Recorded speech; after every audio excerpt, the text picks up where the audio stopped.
Mari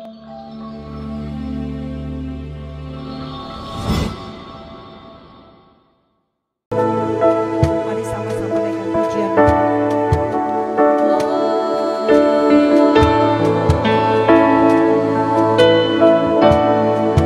Ku tak berkuat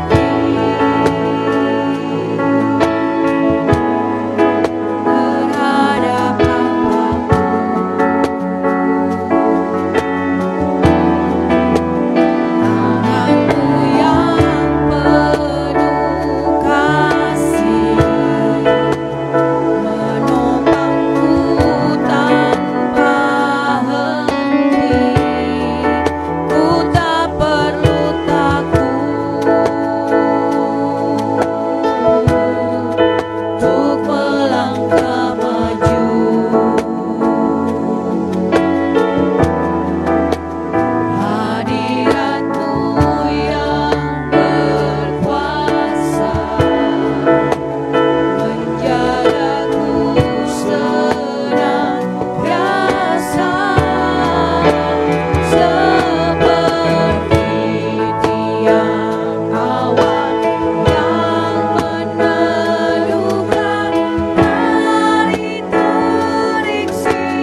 semua rencana-Mu Tuhan. Namun hatiku tetap memandang padamu, Kau ada untukku. Walau ku tak dapat berharap atas kenyataan hidupku, namun hatiku tetap memandang padamu, Kau ada untukku. Walau ku tak dapat melihat semua rencana-Mu Tuhan, namun hatiku tetap memandang padamu, Kau tuntun langkahku. Walau ku tak dapat berharap atas kenyataan hidupku, namun hatiku tetap memandang padamu, Kau tuntun langkahku. Sekali lagi. Walau ku tak dapat melihat semua rencana-Mu Tuhan, namun hatiku tetap memandang padamu, Kau tuntun langkahku. Walau ku tak dapat berharap atas kenyataan hidupku, namun hatiku tetap memandang padamu, Kau tuntun langkahku. Namun hatiku tetap memandang padamu, Kau tuntun langkahku. Lagi, namun hatiku tetap memandang padamu, Kau tuntun langkahku. Satu-satunya yang ku andalkan, satu-satunya yang ku percaya, Engkau sumber kekuatan, sumber pengharapan, sumber kedamaian. Satu-satunya yang ku andalkan, satu-satunya yang ku percaya, Engkau Tuhan memberkati, Tuhan penyembuhku, Tuhan pemulihku. Lagi, satu-satunya yang ku andalkan, satu-satunya yang ku percaya, Engkau sumber kekuatan, sumber pengharapan, sumber kedamaian.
berkenan lewat penyembahan kami. Dan biarlah ini menjadi satu dupa yang berbau harum di hadapan-Mu.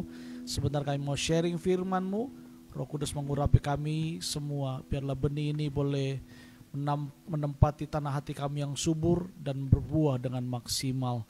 Di dalam nama Yesus bersama kita katakan amin.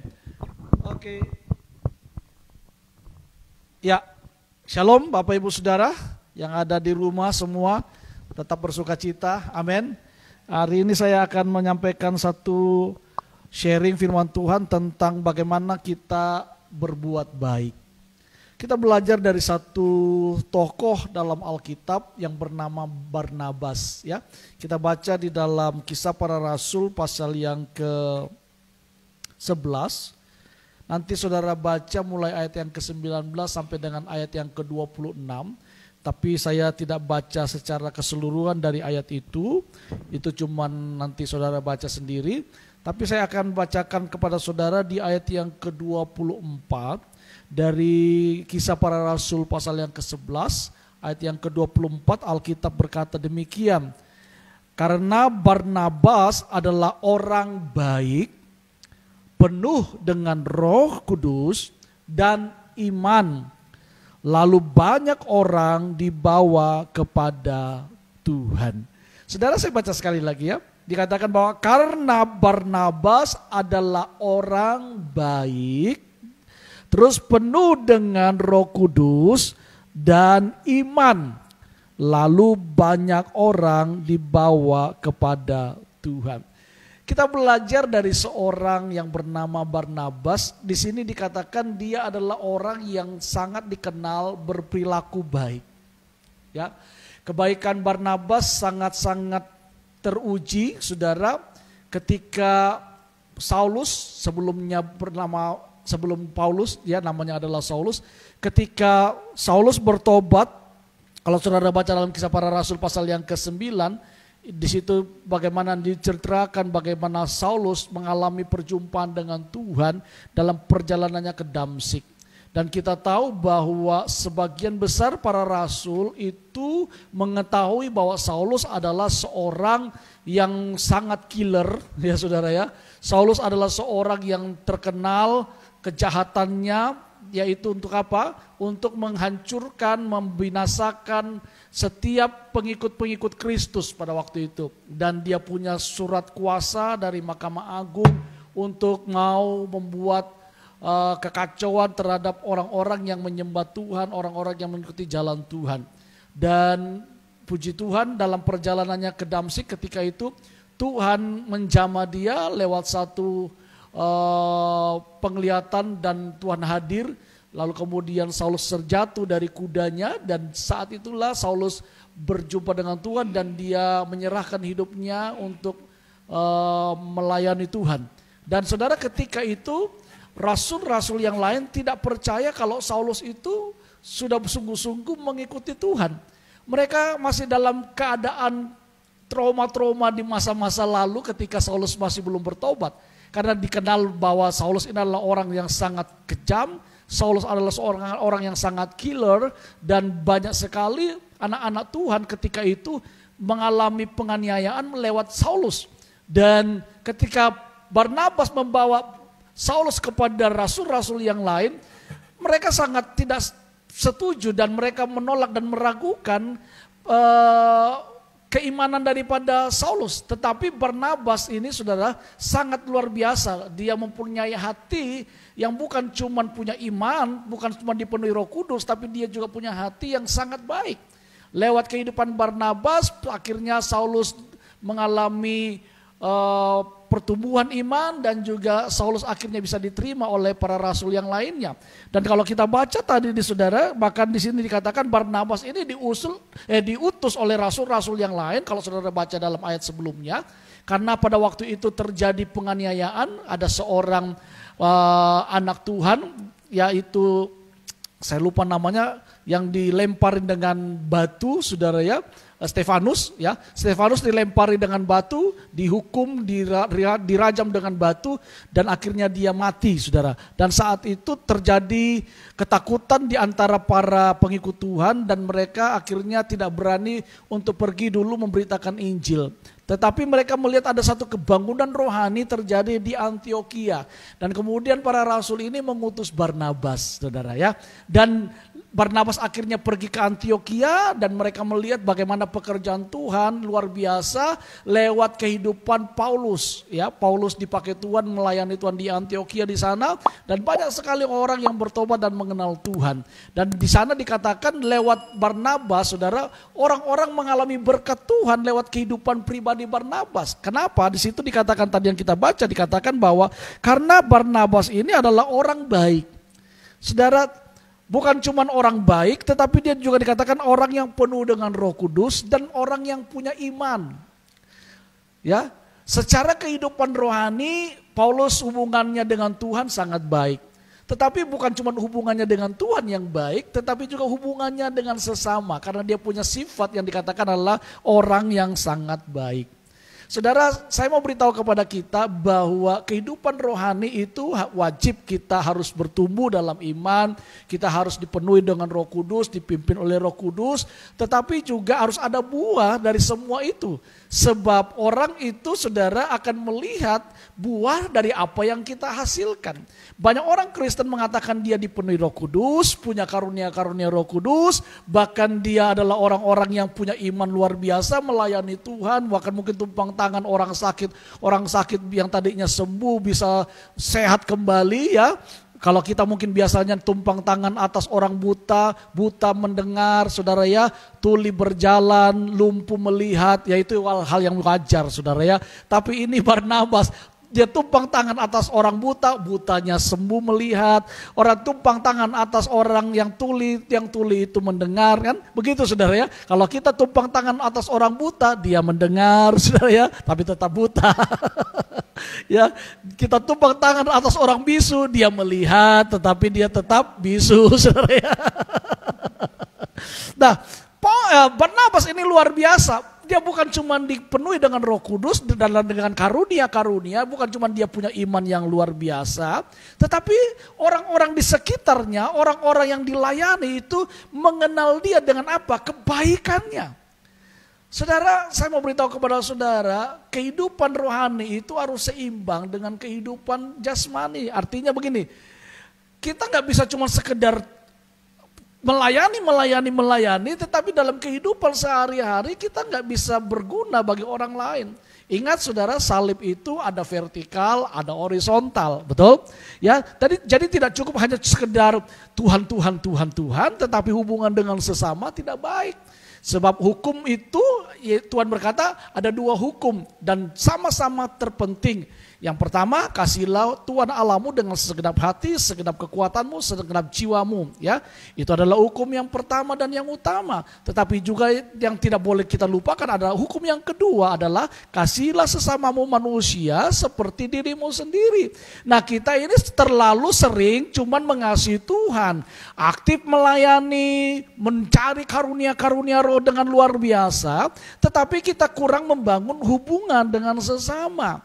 Orang-orang di sekitar kita kurang menikmati karunia buah-buah daripada kehidupan pelayanan kita. Suami kita kurang menikmati, anak-anak kita tidak menikmati, istri kita tidak menikmati. Kenapa? Kita cuma sibuk melayani, tetapi kita juga tidak mau membangun hubungan dengan sesama. Saudara, kasih itu bukan cuma mengasihi Tuhan, tetapi juga harus mengasihi sesama. Sebab Alkitab berkata, percuma kamu mengasihi Tuhan yang tidak kelihatan, tetapi kamu tidak mengasihi manusia sesamamu yang kelihatan. Karena itu, saudara, kita harus belajar untuk mengasihi Tuhan, itu yang utama. Tetapi jangan lupa juga untuk kita bisa mengasihi sesama kita. Amin. Dan Barnabas ini, saudaraku, dia adalah orang yang baik. Orang yang baik. Saya percaya orang kalau dipenuhi dengan Roh Kudus, orang itu dia beriman, pasti dia akan menjadi orang yang baik. Amin. Ya, karena Tidak cukup dengan dipenuhi Roh Kudus, berkata-kata dengan bahasa lidah, lalu punya karunia hikmat yang luar biasa, imannya luar biasa, tapi saudara perilakunya nggak baik, tidak baik, saudara ya. Saudara Yusuf pada waktu kalau kita baca dalam Kejadian pasal 39, Yusuf itu dipercaya oleh Potifar. Dia tidak dipenuhi dengan Roh Kudus, dengan tanda berbahasa lidah ya saudara, seperti kita pada saat ini ya. Ada zaman sekarang kita sudah dibaptis Roh Kudus tapi masih korupsi, perilakunya tidak sesuai ya. Bahas di dalam gereja bahasa roh luar biasa saudara, sampai malaikat pun mungkin iri dengan bahasa rohnya orang itu, dengan seseorang, dengan kita. Tetapi dalam kehidupan sehari-hari, di kerjaan, di pekerjaan, tetap saja kita menjadi orang yang tidak menampakkan Kristus dalam hidup kita. Nah, Yusuf itu saudaraku, dia dikatakan dia dikenal orang, dipercaya oleh Potifar karena dia disertai Tuhan dan karena ada perilakunya yang baik. Itu sebabnya dia dipercaya oleh Potifar dalam hal-hal yang lebih besar. Dan saya mau beritahu kepada saudara, kita pun juga akan dipercaya Tuhan dengan perkara-perkara yang besar kalau kita dapat dipercaya oleh Tuhan. Amin. Dan karena itu saudara, kita mau belajar dari Barnabas ini bahwa dia adalah satu pribadi yang sangat luar biasa. Dia seorang pribadi yang punya kebaikan. Saudara ingat pepatah dunia berkata bahwa gajah mati meninggalkan gading. Betul? Tetapi manusia mati meninggalkan nama. Nah saudara, apa yang akan kita tinggalkan ketika kita ada di dunia ini? Apakah kita akan meninggalkan nama baik atau nama yang buruk? Saudara ya, kalau kita baca juga di dalam Kisah Para Rasul bagaimana Dorcas itu dikenal oleh para wanita di situ karena apa? Dia melakukan hal-hal yang baik. Dia menjahit baju-baju yang luar biasa untuk para ibu-ibu, saudara ya. Dan pada waktu Dorcas mati, semua satu kampung merasa kehilangan. Mereka menangis dan waktu dia dengar ada Petrus yang dia ada di satu kota. Wah, para wanita-wanita ini saudara datang memohon kepada Petrus, tolong engkau pergi ke desa kami, tolong doakan. Ada saudara kami yang sangat terkenal baik hati, namanya Dorcas, tolong doakan dia. Saudara, begitu luar biasanya cintanya orang-orang ini kepada Dorcas. Karena apa? Karena Dorcas adalah sosok pribadi yang sangat baik. Saudara, kalau kita melakukan kebaikan, itu yang akan dikenang orang, saudaraku. Amin.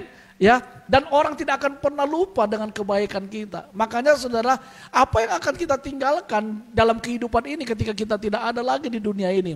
Apakah orang akan mengenal kita dengan kebaikan kita? Ataukah orang akan mengenal kita dengan perbuatan-perbuatan kita yang tidak memuliakan Tuhan, yang membuat kacau di lingkungan? Jangan sampai waktu kita meninggal saudara, tetangga kita bilang gini, puji Tuhan, orang yang bikin kacau kompleks ini sudah tak ada lagi. Ya, tapi biarlah waktu kita dipanggil oleh Tuhan, kita meninggalkan sesuatu yang baik, nama kita selalu dikenang. Amin, saudara. Seperti yang dilakukan oleh Barnabas. Barnabas ini adalah orang yang baik dan dikatakan juga dia penuh dengan Roh Kudus dan juga kemudian dia beriman. Dan lewat kehidupannya yang baik itu Alkitab berkata banyak orang dibawa kepada Tuhan. Kenapa kita susah sekali menginjilin orang? Mungkin kita fasih dengan Alkitab. Wah, kalau baca Alkitab atau hafal Alkitab mungkin kita kalah dah. Ya, mungkin hebat lah. Titik komanya mungkin sudah tahu semua. Apalagi di daerah Kristen ini kayak di Papua, Maluku, Manado. Aduh saudara ya, itu Alkitab mungkin sudah kayak air-air saja keluar, hafal. Ya benar-benar hafal di luar kepala saudara ya. Saking di luar kepala sampai gak ingat juga. Tapi saudara, walau kita hafal ayat, tapi yang menjadi pertanyaannya apakah lewat firman yang kita baca, firman yang kita hafal, orang mengenal Tuhan? Ya. Dan apakah kehidupan pelayanan kita orang lain bisa diselamatkan? Ya. Saya harap itu bisa membawa kepada keselamatan bagi orang lain. Tapi Barnabas ini saudara, dia penuh Roh Kudus, dia terkenal baik, dan juga dia punya iman. Dan lewat ketiga hal ini, Kehidupannya menjadi berkat, bukan cuma menjadi berkat, tetapi kehidupannya menyelamatkan orang lain. Lewat kesaksian hidupnya, lewat kehidupan pribadinya, orang-orang itu boleh diselamatkan dan mengenal Kristus Yesus adalah Tuhan. Saudara, kita nggak perlu berkata-kata. Mungkin saudara nggak fasih lidah, Pak saya nggak bisa menginjil, saya nggak pandai berbicara. Cukup dengan perbuatanmu yang baik. Orang akan melihat Tuhan dalam kehidupan saudara. Amin. Cukup saudara menunjukkan satu perilaku yang baik, maka orang akan melihat Kristus dalam kehidupan saudara. Sebab tanpa perkataan pun kita bisa menyelamatkan orang lain. Tanpa perkataan pun kita bisa memulihkan orang lain. Tanpa perkataan pun kita bisa menjadi berkat bagi orang lain. Bahkan tanpa perkataan pun kita bisa menyelamatkan orang yang tidak percaya Tuhan menjadi percaya Tuhan. Lewat apa? Lewat perbuatan yang baik yang kita lakukan kepada orang lain. Saya harap ini bisa menjadi kekuatan bagi kita dan merubah cara hidup kita untuk kita bisa semakin hari semakin melakukan yang baik. Karena saya percaya kita menyembah Allah yang baik, dan saya percaya kita juga harus melakukan yang baik. Lewat kehidupan kita banyak orang boleh diselamatkan untuk kemuliaan nama Tuhan. Amin. Kami membawa gereja-gereja dalam tangan-Mu ya Tuhan. Tuhan, kiranya ada kebangunan rohani di setiap gereja-gereja yang ada di Jayapura sini ya Bapa. Khususnya kami berdoa untuk gereja kami, Kingdom Worship Family Tuhan. Kiranya ada kegerakan-kegerakan rohani yang terjadi di dalam gereja kami Tuhan. Ada banyak jiwa yang datang untuk diselamatkan ya Bapa. Biarlah gereja ini boleh menjadi dampak bagi kota ini. Kiranya lewat gereja kami Tuhan, kami boleh menjadi berkat bagi kota ini. Bapa, menyerahkan gembala kami ke dalam tangan-Mu. Berikan hamba-Mu hikmat di dalam memimpin, hati yang bijaksana di dalam mengembalakan. Juga memberikan kepekaan dengan Engkau Tuhan. Roh Kudus senantiasa berpartner dengan hamba-Mu. Dan apapun yang dikerjakan hamba-Mu, kiranya Tuhan menyertai dan membuat berhasil. Setiap visi misi yang Tuhan sudah taruh dalam hamba-Mu, biarlah semuanya itu boleh terjadi seturut kehendak-Mu saja ya Tuhan. Kami menyerahkan semua pekerja-pekerja yang ada di gereja KWFC, Kingdom Worship Family Church ke dalam tangan-Mu ya Tuhan. Kiranya pengurapan hikmat Tuhan turun atas hamba-hamba-Mu. Kita boleh bersatu hati, memiliki chemistry yang kuat di dalam melayani Engkau. Berikan kami kesatuan hati. Kami hancurkan, kami patahkan setiap roh-roh perpecahan, roh-roh adu domba. Kami hancurkan dalam nama Yesus. Kami lepaskan roh kesatuan. Ikat kami dengan kasih Tuhan Yesus sendiri, supaya kami boleh bersatu menjalankan visi yang Tuhan sudah berikan buat gereja kami. Kami terus ada penambahan jumlah dalam kapasitas dan komunitas kami. Tuhan, kami menyerahkan gereja kami ke dalam tangan. Kami percaya Kau memberikan bagi kami satu tempat ibadah yang lebih besar, untuk kami boleh menjadi wadah, menjadi tempat untuk banyak orang datang untuk dipulihkan ya Bapa. Kami percaya bagi Allah tidak ada yang mustahil. Sebab itu kami berserah sepenuhnya kepada Engkau. Walaupun kami belum melihat, tapi kami percaya Allah kami seperti Allah tiang awan dan tiang api yang menyertai, memimpin. Kami tidak ragu untuk melangkah maju, karena kami punya Allah Engkau ya Bapa. Terima kasih Tuhan Yesus, terima kasih. Menyerahkan semua anggota jemaat kami ke dalam tangan-Mu. Kami lepaskan pemulihan, kami lepaskan hidup yang diberkati buat anggota jemaat kami. Tuhan, biarlah jemaat Kingdom Worship Family memiliki hati yang mengasihi Engkau, punya jiwa yang berkobar-kobar untuk melayani Engkau, punya hati misi untuk menjangkau jiwa-jiwa bagi kemuliaan nama-Mu. Tuhan, ini kami, Tuhan, kami menyerahkan hidup kami, dan biarlah hidup kami boleh seperti Kristus. Hidup kami boleh menjadi dampak seperti moto with Jesus we can do it. Kami percaya dengan Allah kami dapat melakukan dan cakap melakukan perkara-perkara yang besar. Terima kasih Tuhan Yesus, ini doa dan permohonan kami